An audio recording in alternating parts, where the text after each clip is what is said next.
¿Qué tal? La educación en México está pasando por una transformación enorme. Y si tuviéramos que resumirla en una sola idea, sería esta. Se está creando un libro sin recetas. Hoy vamos a explorar qué significa eso exactamente. A ver, pensemos en eso un momento. ¿Qué pasaría si la educación dejara de ser como una receta de cocina, con pasos fijos que hay que seguir al pie de la letra, y se convirtiera más bien en un acto de creación? Pues justo esa pregunta es el corazón de este nuevo modelo educativo. Y no es solo una metáfora, ¿eh? El título de los nuevos materiales lo dice con todas sus letras. Un libro sin recetas. La idea es pasar de simplemente seguir un manual a darle el poder de la creatividad a maestras y maestros. Es, en pocas palabras, un cambio de chip total. Pero bueno, para entender por qué es tan importante un libro sin recetas, primero tenemos que echarle un ojo a la receta anterior. ¿Cuál era el problema que la nueva escuela mexicana, o la NEM como se le conoce, busca resolver?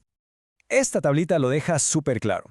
De un lado, el modelo anterior, que las fuentes que analizamos describen como neoliberal, tenía una meta muy específica: preparar gente para el mercado laboral con un enfoque en pruebas y rendimiento. Por otro lado, la NEM busca algo distinto: formar ciudadanos críticos y autónomos. El foco se mueve de las pruebas a los problemas de la comunidad, y el rol del docente cambia radicalmente, de ser un aplicador de reglas a ser un co-creador del aprendizaje. Y es que las críticas al sistema de antes eran fuertes. Se decía que la educación estaba como en una burbuja, totalmente desconectada de la vida real de las comunidades, que imponía una monocultura del saber, o sea, que solo validaba el conocimiento científico y dejaba de lado la sabiduría local. Además, se le criticaba por fomentar el individualismo y, en resumen, por tratar al personal docente como si fueran técnicos que solo aprietan tornillos, en lugar de los profesionales creativos que son. Y para entender la filosofía detrás de este cambio, tenemos que hablar de Paulo Freire, un educador brasileño que inspira mucho a la nueva escuela mexicana. Esta cita de su libro más famoso, Pedagogía del Oprimido, resume perfectamente la crítica a un sistema que no da autonomía, que es justo lo que la NEM quiere cambiar. Entonces, frente a todas estas críticas, ¿cuál es la respuesta? Pues la nueva escuela mexicana. Y su propuesta es, literal, hacer pedazos la vieja receta. Aquí está el giro de tuerca. El motor de la educación ya no es la economía de mercado, sino la comunidad y el humanismo. La meta ya no es solo la productividad, sino formar gente con pensamiento crítico que pueda ayudar a transformar su entorno social. Ok, ¿y cómo se ve esto en la práctica? Bueno, pues olvídense de las materias de siempre así separaditas como las conocemos. La NEM se organiza alrededor de dos conceptos clave: los campos formativos y los ejes articuladores. Pensemos que son como los nuevos cimientos sobre los que se construye todo el aprendizaje. Primero, los campos formativos. Ojo, no son materias, son áreas de conocimiento mucho más amplias que mezclan varias cosas. Por ejemplo, el campo de ética, naturaleza y sociedades conecta lo que antes veíamos por separado en historia, geografía o civismo, pero de una forma que tiene mucho más sentido para entender el mundo de hoy. Y luego están los ejes articuladores. Imaginen que son como hilos que van cosiendo todos los campos formativos. Temas como la igualdad de género o la vida saludable no son una clase de 1 hora a la semana, no. Son una perspectiva que se aplica a todo lo que se aprende, para asegurar que la escuela siempre esté conectada con los temas importantes de nuestra sociedad. Con esta nueva estructura, es lógico que el papel del docente cambie por completo. Ya no es la persona que solo ejecuta un plan. Ahora es, de verdad, una arquitecta o un arquitecto de la educación. Y aquí la palabra mágica es autonomía profesional. Este es uno de los pilares de la NEM.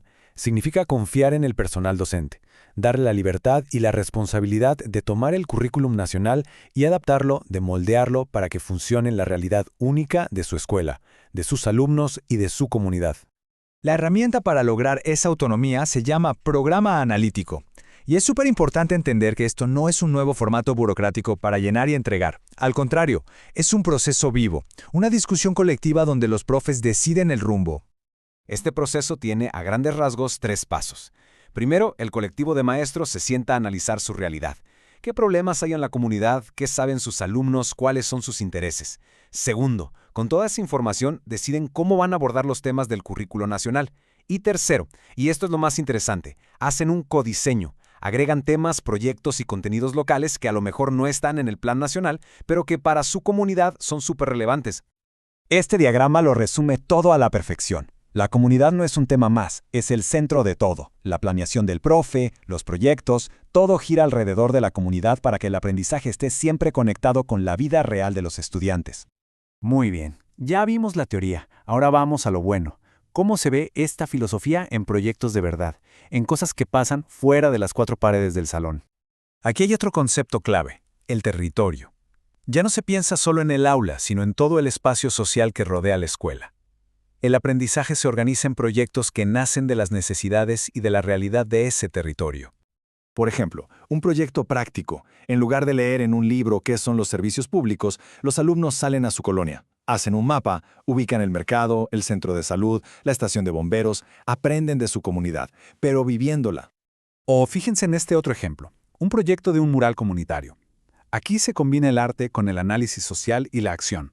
Los estudiantes discuten qué problemas les preocupan y juntos deciden qué mensaje quieren pintar en un muro para que toda la comunidad lo vea. Eso es aprender haciendo y transformando. Para dar una idea del tipo de perspectivas históricas que los materiales fuente buscan que se exploren, se presentan textos como este. Es una cita del Ejército Zapatista de Liberación Nacional de 1994. El propósito de incluir fragmentos así es invitar a la reflexión sobre la historia desde otros puntos de vista, en este caso, el de los grupos que han sido marginados, fomentando así un análisis más profundo y diverso de la historia de México. Y todo esto, al final, nos lleva a una última pregunta. Una pregunta muy grande que resume toda la ambición de la nueva escuela mexicana. Porque ya no se trata solo de enseñar matemáticas o español, se trata de ver la educación como una herramienta de cambio. Y la pregunta queda abierta, ¿será que un salón de clases tiene el poder de transformar a toda una comunidad?